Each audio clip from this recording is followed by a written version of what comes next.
सौंदर्य आ गई है बिग बॉस के घर से बाहर और बस 20 दिन बाकी थे और लेकिन सौंदर्य बाहर आना पड़ा। तो कैसी रही पूरी ये ओवरऑल जर्नी? अ, बहुत उतार चढ़ाव रहे मेरी जर्नी में। और जैसा आप देख रही हैं, सबसे बड़ा उतार चढ़ाव मेरी हिंदी भी है साथ साथ। काफी नए वर्ड्स के साथ बाहर आई हैं। तो कितनी डिक्शनरी बढ़ गई है आपकी? नहीं, डिक्शनरी पढ़ी हुई थी, बस उसकी परतें साफ कर दी हैं। वो एलए जाके वो जो एलए का एक्सेंट आ गया था ना थोड़ा सा, तो वो भी हुआ है। बट आई थिंक वो भी एक अपनी पर्सनालिटी है, वो भी एक अपना है। And as an actor I don't think उसमें कोई गलत है। बट हाँ, अच्छी जर्नी रही मेरी, बहुत उतार चढ़ाव की। और मैं बहुत कुछ लेके जा रही हूँ अपने साथ। तो कितनी दोस्ती लेके जा रही है, पहले तो ये बताइए कितनी दोस्तियां दोस्तियाँ, रिश्ते, experiences, full of emotions, mixed emotions, बहुत लेसन्स लेके जा रही हूँ, बहुत सीख लेके जा रही हूँ। तो घर में सबसे ज्यादा किसने सिखाया, अगर कहे तो कोई किसका नाम लेना चाहेंगी? अरे बहुत लोग हैं, वहाँ की सिचुएशंस ही ऐसी हैं कि आप अपने आप सीख जाते हैं। आपको कुछ नहीं करना। वो जो हैमरिंग होती है ना आपके ऊपर बार बार, कि हम जो खुद बोलते हैं आओ कुल्हाड़ी आपके ऊपर पैर मार दूं मैं, मतलब वो सिचुएशंस में हम खुद कूद जाते हैं। बिकॉज वो घर ऐसा है ना कि आप उसमें अपने आप खींचे चले जाते हैं। तो आप चाहे ना चाहें, आपकी वो पर्सनालिटी हो ना हो, आप आधे लोग तो कैमरे के लिए करते ही हैं, बट मेरे जैसे लोग जो नहीं करना चाहते हैं, कुछ थोड़े सॉफ्ट पर्सनालिटीज़ होते हैं, तो जो दिखावा नहीं करना चाहते हैं, तो वो आप खिंच जाते हो। बट हाँ, आई थिंक सबसे आपने सब कुछ सीखा है। मैं तो यही बोलूँगी, मुझे बाकियों का नहीं पता। पर यही सॉफ्ट पर्सनालिटी होने के कारण शायद सब लोगों को लगा कि आप अर्चना ने आपकी पर्सनालिटी को कहीं ना कहीं दबा ही दिया था। अर्चना कैसे कर सकती है? वो एक इतना स्टार्क पर्सनालिटी है, मैं अलग पर्सनालिटी हूँ।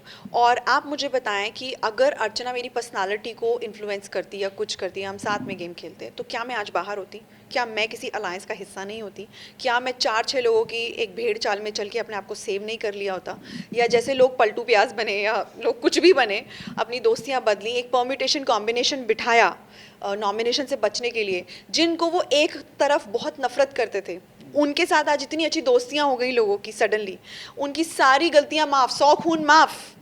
और आप एक स्ट्रॉन्ग टफ कॉम्पिटिटर को आप बोलते हो कि कुछ भी उनकी धारणा है। तो अगर इतनी धारणा थी तो मैं आज यहाँ नहीं होती, मैं भी अलायंस बना के वहाँ बैठी होती।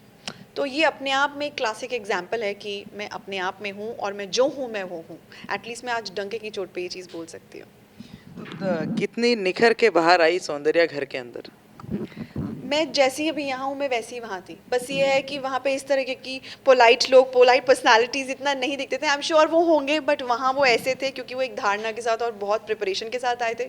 और मेरे जैसे लोग जो मतलब भोंदू राम कि चलो आ गए, पता नहीं है, देखा नहीं है, तो हम हैं अपनी गलतियों से सीख रहे हैं, एकदम से हो भी गए। अब जैसे कि कोई भी चीज़ हो, अगर झगड़ा है तो है, फीलिंग नहीं है तो अब नहीं है तो है। और आसान है कैमरेज के सामने मेंटेन करना कि यार 20 दिन तो बचे हैं, मेंटेन कर लो ना, क्या जा रहा है, फेक कर दो। बहुत लोग तो कर ही रहे हैं ना, मुखौटे पहने हैं। बट मुझसे नहीं होता है वो, नुपुर, मैं नहीं कर सकती हूँ। तो I choose to be myself then कि मैं कुछ एक दिखावा कर दूं एक शो में रहने के लिए और जनता का दिल जीतने के लिए। अगर उनको मुझे प्यार करना है तो मैं जैसी हूँ मुझसे करेंगे। तो क्या लगता है कहाँ कुछ क्या कमी रह गई जो जनता ने थोड़ा प्यार कम कर दिया? नहीं, जनता ने प्यार दिया। मैं आज जो एविक्ट हुई हूँ वो वोटिंग के तहत नहीं हुई हूँ, वो इंटरनल घर की पॉलिटिक्स के तहत हुई हूँ। तो वोटिंग के तहत मैं सेव्ड थी। सुम्बुल सबसे पहले थी और बाकी हम 3 लोग थे, जिसमें कि ये डिसाइड किया गया कि बाकी जो 3 कंटेस्टेंट हैं उनको अब घर वाले डिसाइड करेंगे। तो ऑफ कोर्स वो मेरे जैसे स्ट्रॉन्ग लोगों को अपने साथ टॉप 8 में फिर आगे और कैसे लेके जाएंगे, क्योंकि अगर घोड़ा घास से दोस्ती करेगा तो खाएगा क्या? तो उनको भी अपने आसपास ऐसे लोग चाहिए जिसमें वो स्ट्रॉन्ग दिखें। स्ट्रॉन्ग के बीच में थोड़े ना वो अपने आप को कुछ दिखा पाएंगे। तो कुछ 1-2 लोग हैं जिनको लगा कि उनकी कैप्टनसी तक मैं छीन सकती हूँ और टिकट टू फिनाले वीक छीन सकती हूँ, तो मतलब अगर मेरे ऊपर आएगी तो मैं अपना गेम और अच्छा कर सकती हूँ। गेम एज इन मैं जो भी टास्क हो या बीइंग माई सेल्फ। क्योंकि कई बार पता है क्या होता है, जब आप अपने आप से सच्चे होते हैं ना, तो वो भी बहुत इंटिमिडेटिंग होता है। लोग नहीं ले पाते हैं उस चीज़ को और फिर उसको 10 नाम देते हैं कि इसके पीछे खेली, उसके पीछे खेली, ये नहीं, इन्वॉल्वमेंट नहीं, वो नहीं। अरे आपने चीनी चुराई, वो इन्वॉल्वमेंट होता है क्या? एक आटे की मतलब आपने एक आटे की लोई की अगर आधा पराठा बनाया, वो मुद्दा है क्या? या किसी की दूसरे के मुद्दे में पड़ना मुद्दा है क्या? या इस आवाज़ में बात करना मुद्दा है क्या? या एक मुद्दा चल रहा है उसमें से एक शब्द पिकअप करके ऑडियंस को सीडिंग करना, कुछ गलत बोलना, क्या वो मुद्दा है क्या? नहीं है। सो आप समझ ही गए होंगे मैं क्या बोल रही हूँ। सबसे ज़्यादा गेम कौन खेल रहा है वहाँ पे, मतलब प्लानिंग प्लॉटिंग की अगर बात करें तो इस टाइप से गेम कौन कर रहा है? सभी साजिशें रच रहे हैं, और रचे भी क्यों ना, क्योंकि गेम ही ऐसा है। Good for them, to each their own. जीतें, अच्छा है करें, and may the best one षड्यंत्रगिरी, जो सबसे अच्छा शकुनी मामा होगा वो जीत जाएगा। आपके हिसाब से कौन टॉप 3 में होना चाहिए, किसे देखना चाहती है अगर आप? यार अभी कोई भी हो सकता है। अब अगर मैं इंटरनल पॉलिटिक्स के तहत बाहर आ सकती हूँ गेम के, मतलब जस्ट 20 दिन के पड़ाव के पहले, तो अब कुछ भी हो सकता है। और मेरे तो अलायंस नहीं थे, ये सबसे बड़ा एग्जाम्पल है कि मैं अकेली ही रही हूँ, अकेली खेली हूँ, और मैंने सच्चाई से रिश्ते निभाए हैं। फिर भी अगर कोई नाम लेना रहे तो किसका लेंगे टॉप? बट मैं जिनको देखना चाहूँगी, ऑफ कोर्स मेरी दोस्त जिससे मेरा एक कनेक्शन रहा है, अर्चना हो, निमृत हो, सुम्बुल हो, या मैं तो बोलती हूँ may the best one win, because जो अब मेरी धारणा उससे नहीं होगा। I will be doing injustice to Bigg Boss viewers, और मैं वो इंसान नहीं हूँ कि मैं दूसरों को नीचे खींचूँ अपने आप को ऊपर करने के लिए। वो मुझसे नहीं हो सकता, और आपने शायद मेरी जर्नी में वो देखा होगा, मैं वो नहीं कर सकती हूँ।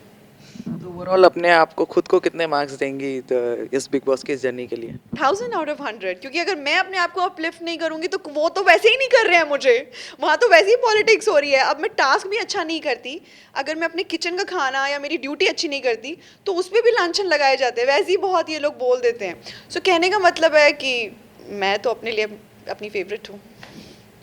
तो इस फेवरेट को अब और आपके फैंस कहाँ देखने वाले हैं जल्दी? क्या प्लानिंग्स है, रियलिटी शोज ही करने हैं या फिर वेब टीवी के लिए क्या सोचा है? टीवी के लिए तो मुझे बहुत पहले से भी गॉड इज़ काइंड ऑफर्स आ रहे थे, बट क्योंकि मैंने फिल्म से शुरुआत की और मेरा फिल्म बैकग्राउंड है, अभी मैं जब बिग बॉस के घर में थी तो मेरे 3 वेब शोज़ रिलीज़ हुए, एंड एक वो गेस्ट अपीयरेंस भी था थैंक गॉड में। वो तो बस ऐसे ही हो गया, वो मैंने प्लान भी नहीं किया था। मुझे इंदर सर ने ऐसे ही देखा, कोई और ऑडिशन दे रहे थे तो उन्होंने कहा तुम कल आ जाओ। मैंने बोला सर क्या? बोलते सुबह 6 बजे आ जाओ।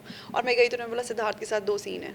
मैंने बोला ओ ओके, अब I am not going to say no. मेरे लिए एक एक्सपीरियंस है for a newcomer like me, जिसने किसी फैन बेस से नहीं और स्क्रैच से अपना करियर शुरू किया है, तो वो भी एक एक्सपीरियंस था। तो कुछ भी हो सकता है। और बिग बॉस तो मैंने सोचा ही नहीं था, क्योंकि मैंने कभी देखा नहीं, मुझे पता नहीं, और अगर देखा होता तो मैं भी थोड़ा षड्यंत्रगिरी करती।